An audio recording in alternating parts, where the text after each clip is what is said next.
it's not like the only successful movements are necessarily just movements that are entirely revolutionary. All throughout this country's history, we can see things like everything from the women's suffrage movement, which was not necessarily revolutionary, to the labor unions that were calling for better working conditions, to even movements today, like the LGBT rights movement and Black Lives Matter.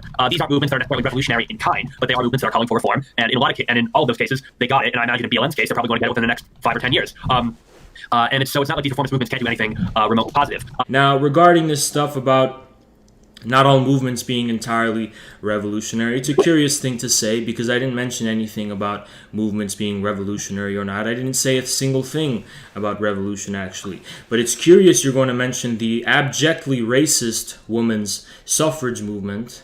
I'm not sure why that is relevant. I'm not sure why you're mentioning unions or cultural struggles like the LGBT. What is so relevant about that? Those are phenomena in reality which are ambiguous from a class perspective. Either proletarian or bourgeois elements will preponderate in the expression and in the hegemony over these movements. Moreover, I don't even consider these movements holistic in the first place, even to gain hegemony over in the first place.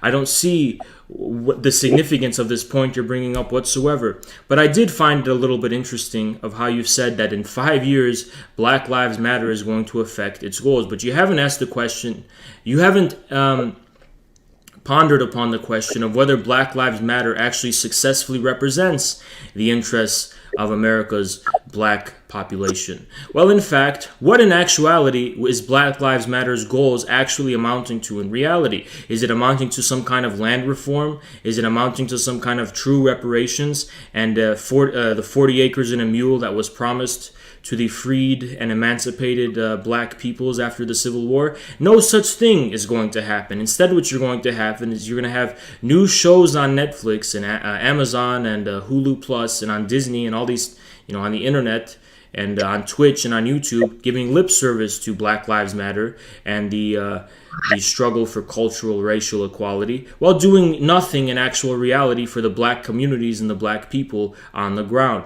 We've seen this story play out over and over again, and the establishment forces have so successfully been able to divorce the cultural lip service, superficial bullshit from actual tangible changes for the black masses, that to the shock and surprise of these naive leftists, there are many black masses who are turning away from the Democratic Party and from leftists in general, seeing past the lies and the trickery and the con game that the Democrats have been playing with them, and they're no longer able to take them for granted. That's why an unprecedented proportion of people were voting for Trump in the last election. Now, regarding